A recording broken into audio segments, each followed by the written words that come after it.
Assalamualaikum warahmatullahi wabarakatuh. Allahumma sholli ala Sayyidina Muhammad wa ala ali Sayyidina Muhammad. Pemirsa yang dirahmati Allah, marilah kita simak ceramah dari Ustadz Abdul Somad dengan tema dahsyatnya sedekah. Sebelumnya marilah kita perbanyak sholawat minimal 1000 kali sehari, agar hidup kita penuh barokah dan mendapatkan syafaat kelak. Selamat menyaksikan. Bismillahirrahmanirrahim. Assalamualaikum warahmatullahi wabarakatuh.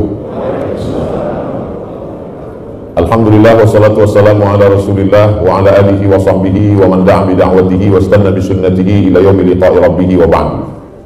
Yang saya hormati, saya muliakan, saya ta'zimi keluarga besar Yayasan Ma'had Islam Semarang. Tidak dapat saya sebut satu persatu, semuanya dimuliakan Allah Subhanahu wa taala. Amin ya rabbal alamin. Wirdun bahasa Arabnya, kita menyebutnya wirid, artinya sesuatu yang dirutinkan. Makanya kalau ada orang pengajian ibu-ibu sore-sore pun disebut juga wirid, walaupun isinya arisan. Wirid adalah bacaan rutin. Sampai ada ungkapan ulama yang agak sangat keras, saya pun segan untuk menerjemahkannya. Man laisa lahu wir fahuwa qir. Siapa yang enggak baca wirid, maka dia monyet. Jadi alhamdulillah kita punya rutinan wirid. Wirid-wirid ini datangnya dari mana yang kita baca tadi? Itu semua diambil dari hadis Nabi Muhammad sallallahu alaihi wasallam. Man shalla subha fi jama'atin, siapa yang salat subuh berjamaah, summa qa'ada yadhkurullah, setelah itu dia duduk berzikir mengingat Allah, hatta tatlu asy-syamsu, sampai terbit matahari, summa yusalli rak'ataini, setelah itu salat sunat 2 rakaat. Jadi yang paling bagus itu habis sholat subuh, duduk, baca wirid sampai terbit matahari. Kanat lahu ka ajri hajjatin wa umrah. Sholat sunat 2 rakaat, dia dapat pahala seperti haji dan umrah. Tamah, sempurna, sempurna, sempurna. Hadis riwayat At-Tirmidzi, status hadisnya hadis hasan. Hadis hasan tidak ada ikhtilaf di antara ulama, kita amalkan. Saya pribadi mengajak jamaah biasanya dalam kajian subuh, habis baca zikir-zikir, membaca kitab hadis At-Targhib wa Tarhib, sampai waktu sholat sunat isyraq 2 rakaat.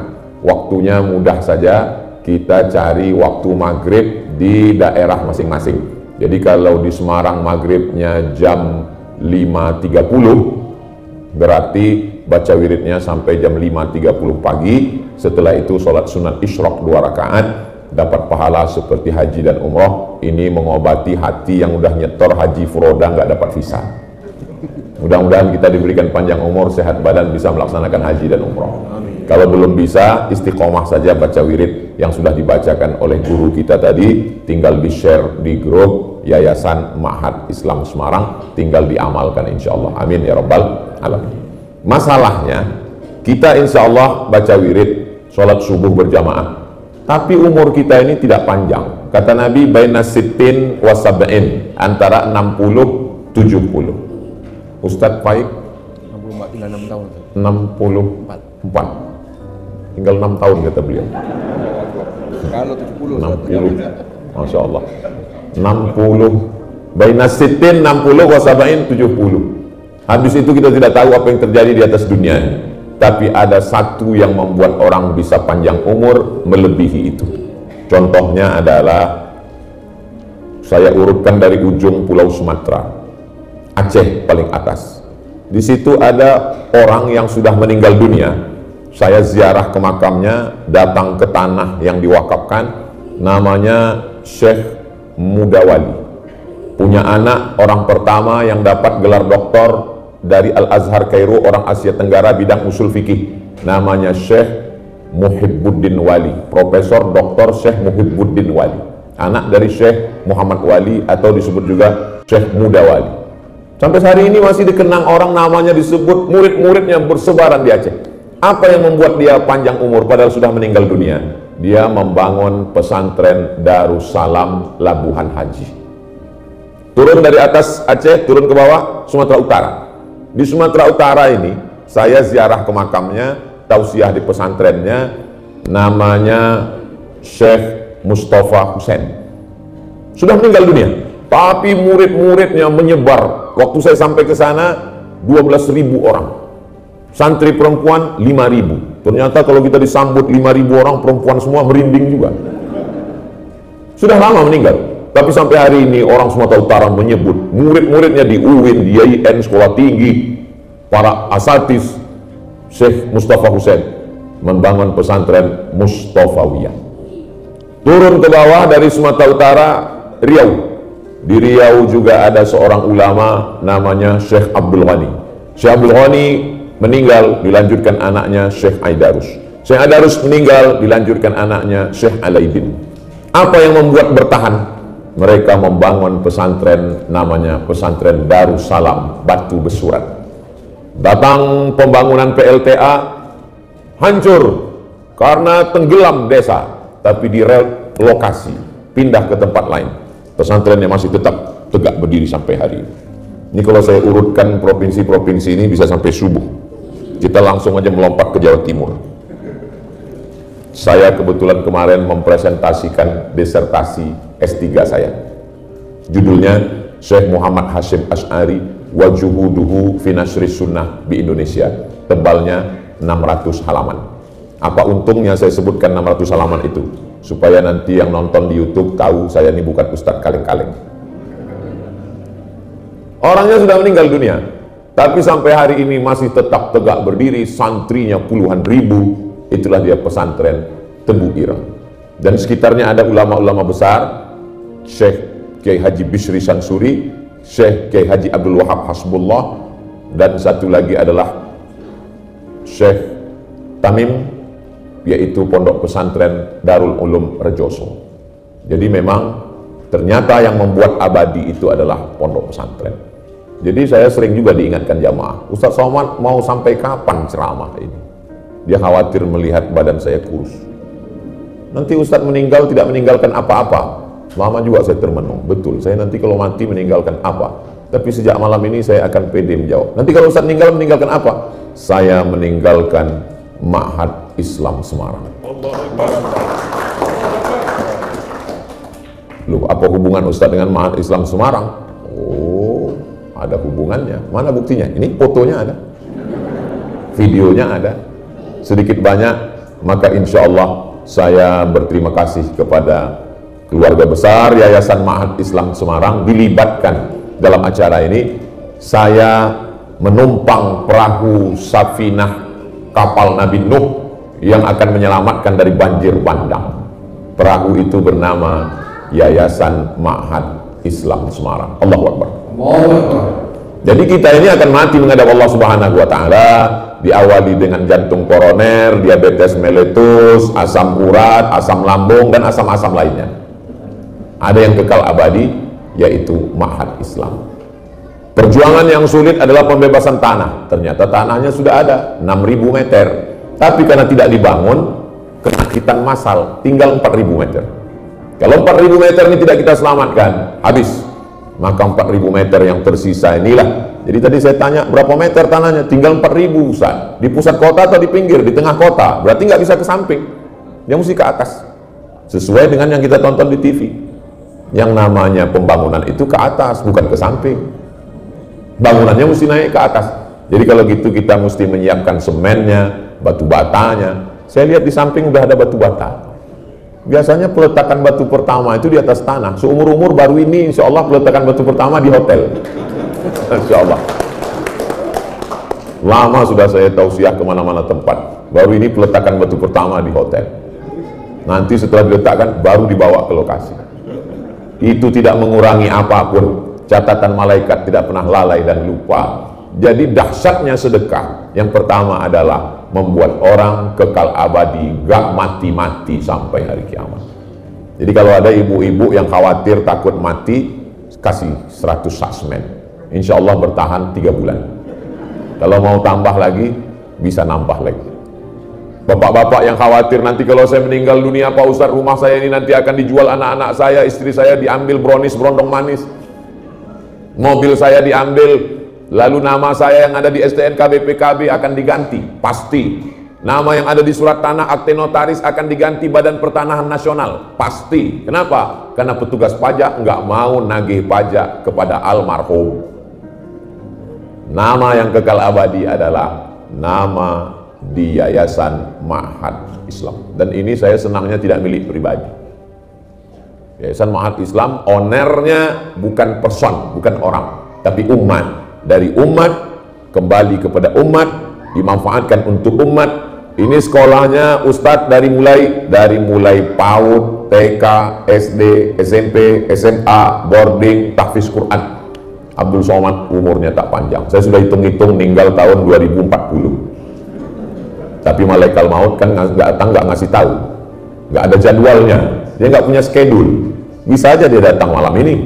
Tapi alhamdulillah nama saya sudah masuk dalam tulisan keluarga besar Yayasan Ma'had Islam Semarang.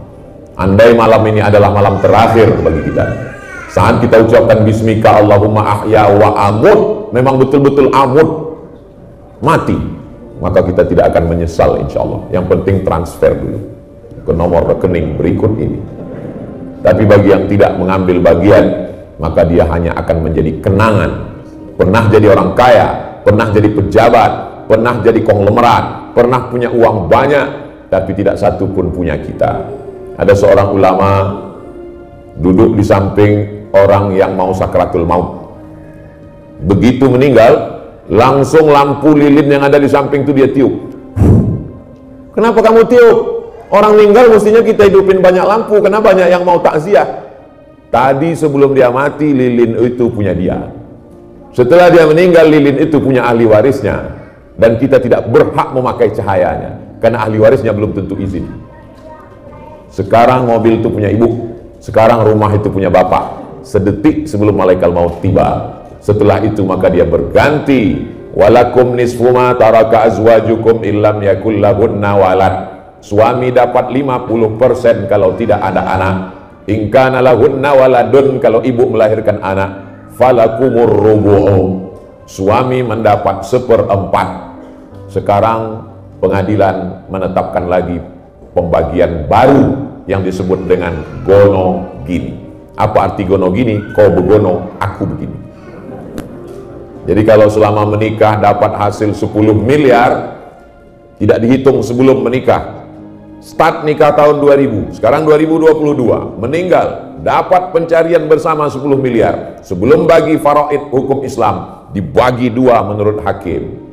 Duit ibu yang 10 miliar dibagi 2, 5 miliar untuk bapak. Kalau 5 miliar untuk bapak, itu yang nangis cuma sebelah kanan aja, yang sebelah kiri bukan. Bapak Ibu yang dimuliakan Allah SWT. Lalu yang kekal abadi yang mana?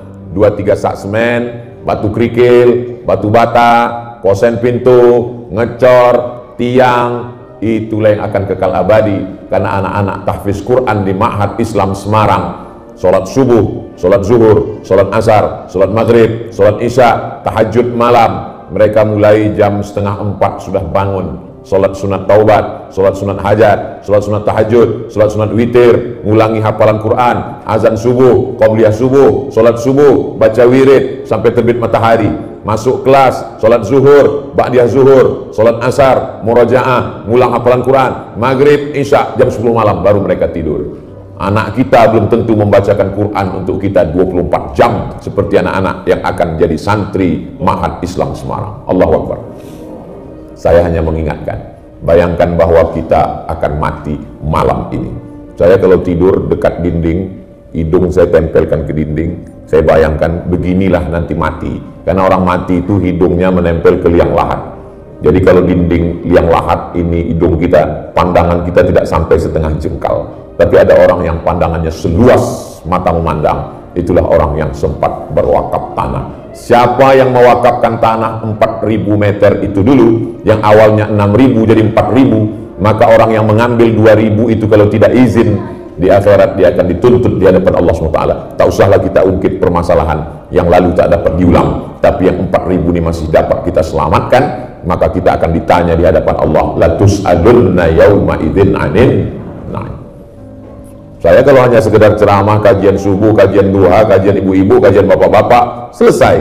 Tapi dengan kajian malam ini, kita sedang ingin membuat suatu keabadian. Dahsyatnya sedekah yang pertama, abadi sampai hari kiamat. Yang kedua, orang-orang yang sudah mati meninggal dunia itu kalau ditanya, hai jenazah-jenazah, mayat-mayat orang kubur, Kalian kalau dihidupkan lagi mau apa tidak? Mereka menjawab. Jawabannya diceritakan dalam Quran. Laula akhartani ila ajalin qarib. Kalau kau beri kami waktu ya Allah hidup qarib, semenit, sedetik saja. Kalau dikasih hidup sedetik kamu mau apa? Kata mereka menjawab, fa'as-saddaqah, kami mau bersedekah. Tak ada di antara jenazah itu yang menjawab kami mau haji, nggak ada. Kami mau umroh, nggak ada. Kami mau sedekah. Kenapa?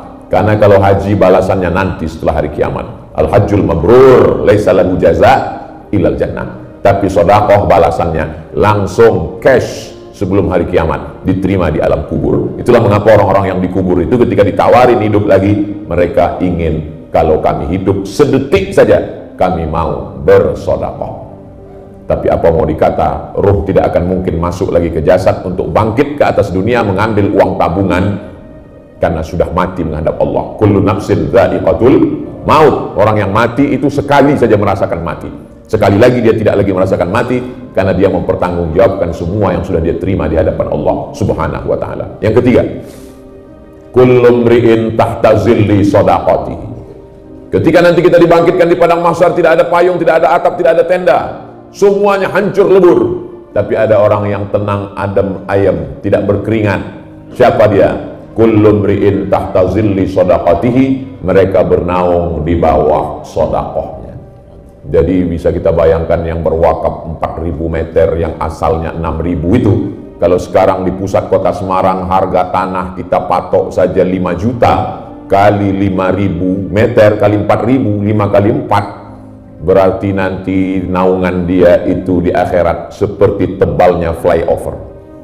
Tenang, dia teduh di bawah sedekahnya. Jadi kalau ada yang orang nyumbang 100 juta, itu juga masih semen yang tebal. Kalau 100.000 Pak Ustadz, itu tenda biru. Bapak Ibu yang dimuliakan Allah Subhanahu wa taala. Jadi banyak orang bersedekah karena kasihan. Kamu bersedekah ke pesantren kenapa? Kasihan, mereka nggak belajar. Kamu sedekah kenapa? Kasihan, anak-anak nggak sekolah. Jadi pandangannya itu ke bawah. Dalam Islam bukan begitu. Kita bersedekah itu bukan kasihan sama orang. Kalau kita kasihan sama orang berarti rusak tauhid kita. Seolah-olah kita yang ngasih dia. Kita bersedekah itu persiapan untuk kita. Jadi nunjuknya ke sini, bukan ke sana. Saya sedekah sama kamu karena kasihan nanti kamu nggak sekolah. Saya sedekah kamu karena kasihan nanti kamu nggak makan. Berarti kita sama dengan Fir'aun. Rezeki orang ada di tangan kita.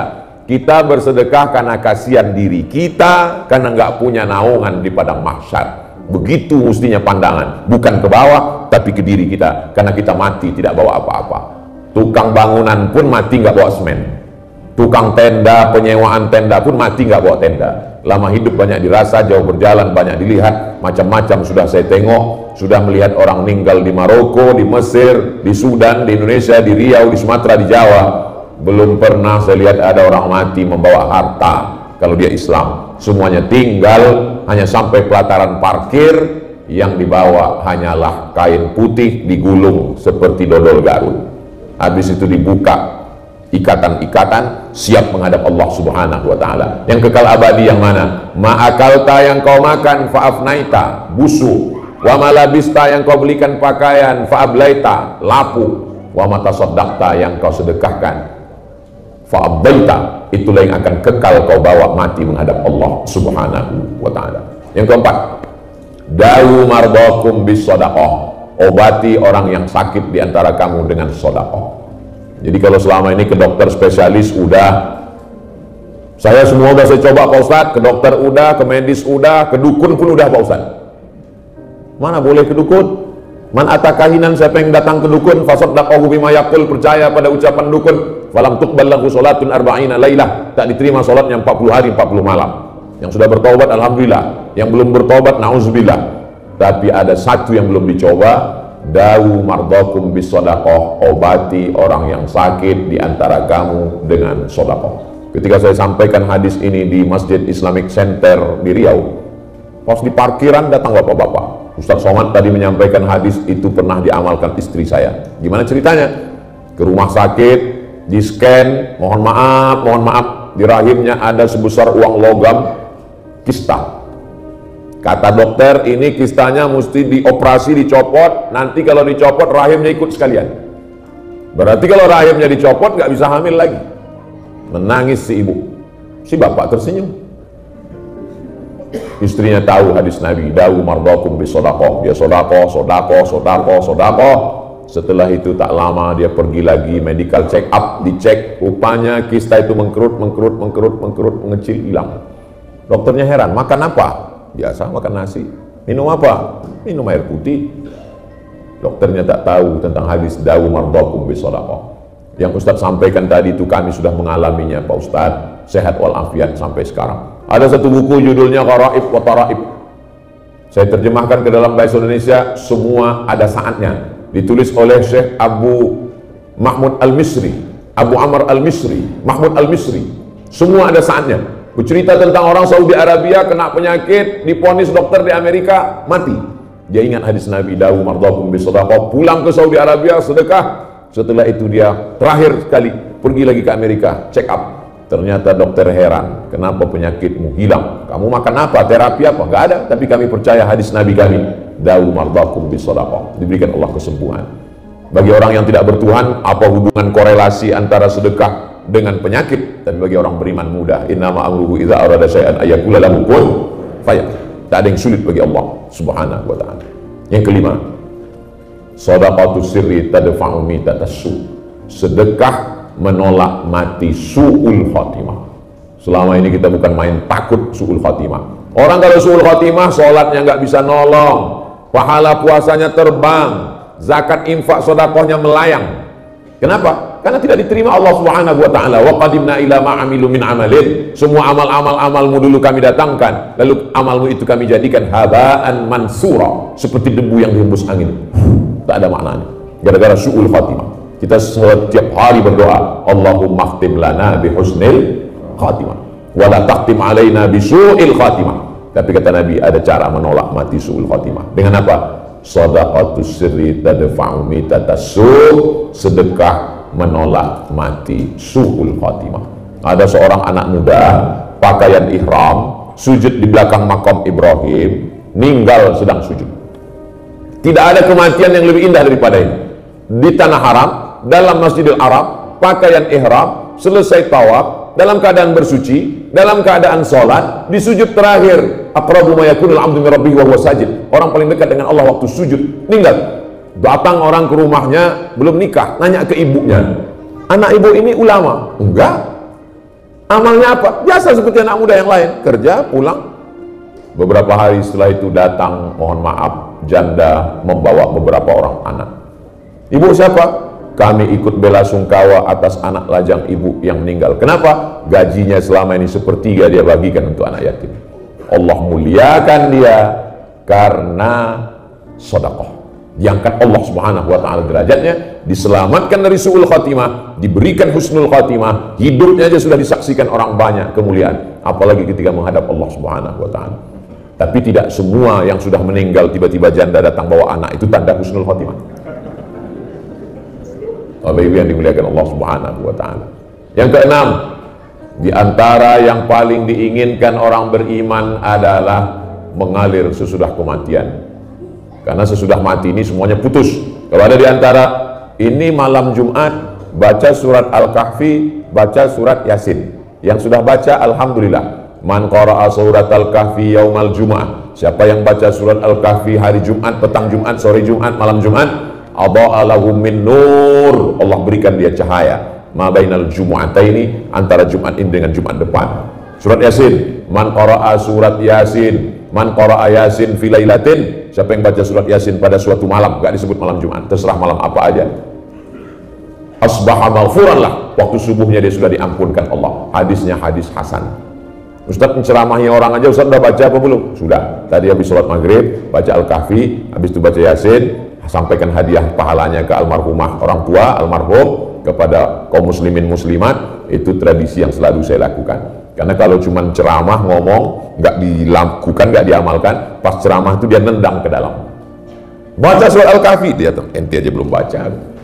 Nah, jadi saya tidak menyuruh, tapi mengajak. Tapi baca Al-Kahfi ini kita hanya sekedar baca, habis itu berhenti. Begitu kita meninggal dunia, nggak ada lagi membaca surat Al-Kahfi, nggak ada lagi baca Yasin. Bapak yang rajin sholat tahajud malam, setelah meninggal dunia putus. tapi ada yang tetap mengalir sampai mati. Apa dia? Shadaqatun jariyah. Kita tidak baca, tapi anak-anak yang ada di pesantren Ma'had Islam Semarang, dibimbing oleh para ustaz asatidz, mereka membaca setiap malam Jumat, kita mendapatkan limpahan, walaupun bukan anak kita, walaupun tidak ada hubungan darah dengan kita. Ustaz Somad, iya, mereka kan bukan anak kita, betul? Kok pahalanya bisa nyampai ke kita? Dalam hadis itu kan dikatakan idza matal insan, Sahih Muslim, in qata'a amaluhu illa min salasin, shadaqatin jariyah, au ilmin yuntafa'u bi, aw waladin shalihin yad'u lah. Hadis lain ada, man dalla ala khairin falahu mithlu ajri fa'ilihi. Orang yang menunjukkan amal perbuatan baik, dia dapat pahala seperti orang yang melakukannya. Itu kan untuk para ustadz guru-gurunya. Saya tidak ustadz. Sedekah tanah, wakaf semen, batu bata, kerikil, itulah yang akan membuat mengalir sampai hari kiamat. Karena yang namanya pondok pesantren tidak akan mungkin dijual. Kenapa tanah 2000 meter itu bisa hilang? Karena nggak ada bangunannya.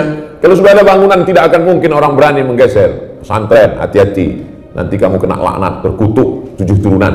Orang takut, karena ini adalah milik Allah. Tanah wakaf la yuhabu, tidak bisa dihibahkan, wala yurasu, tidak bisa diwariskan, wala yuba'u, tidak bisa diperjualbelikan. Tertulis di akta notaris Badan Pertanahan Nasional, Kanwil menuliskan ini adalah milik Yayasan Ma'had Islam Semarang. Siapapun tidak mau menerima gadainya. Kenapa? Karena ini milik umat, kembali kepada umat, dikelola oleh umat. Jadi malam ini kita sedang membahas sesuatu yang dapat menyelamatkan kita. Pada saat itu tak ada yang bisa menolong. Yatsba'ul mayyita salasun, yang mengiringi mayat sampai ke liang lahat ada 3. Yang pertama maluhu, hartanya, mobil mewahnya sampai pelataran parkir. Yang kedua ahluhu, istrinya, suaminya, anaknya, mantunya, cucunya, nangis semuanya. Tapi air mata tak semuanya air mata kesedihan, banyak juga air mata buaya. Ternyata buaya itu nggak ada pori-porinya, dia nggak berkeringat. Jadi buaya itu dia kalau caranya mengeluarkan air dari badannya itu melalui satu saluran di dekat mata, maka dia mengeluarkan air, tapi bukan karena sedih, kekenyangan pun dia nangis juga. Maka disebut dengan air mata buaya. Itu buaya yang di air, apalagi yang di darat. Semua orang akan menangis dengan kepergiannya, sedih. Di hari kedua mereka mulai tersenyum tertawa. Di hari ketiga mereka mulai lupa. Tapi ada yang kekal abadi. Mana dia?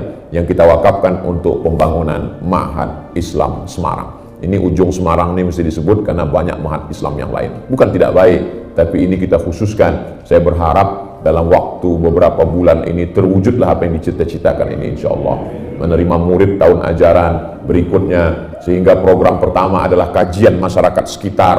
Jangan sampai orang tidak pandai mengaji, tahsin ibu-ibu sore, bapak-bapak, anak-anak kita selamatkan dari warnet, dari game online, dari gadget, dari maghrib ke isya, dihidupkan lagi kembali maghrib mengaji. Kalau tahun ajaran baru belum bisa dibuka karena pertengahan tahun, yang namanya maghrib mengaji mesti dibuka. Orang-orang yang mengeluhkan mahal segala macam, buka gratis. Cari pengabdian anak-anak pondok pesantren yang setahun bisa mengabdi silih berganti. Apalagi Al-Mukarram tamat dari pondok pesantren Gontor, jaringan beliau ada pondok cabang, ada pondok alumni, maka amat sangat bisa menghidupkan. Bapak ibu pula sebagiannya para alim ulama, para ustadz, para habaib, para guru, minta alumni-alumni untuk mengajar. Inilah yang menyelamatkan kita di hadapan Allah Subhanahu wa Ta'ala. Saya sudah sampaikan beberapa poin, mudah-mudahan ini mampu menggugah perasaan hati pikiran kita. Yang baik-baik datang dari Allah, yang tidak baik dari Al-Fakir Abdul Somad. Saya kembalikan ke Al-Mukarram Ustaz moderator kita.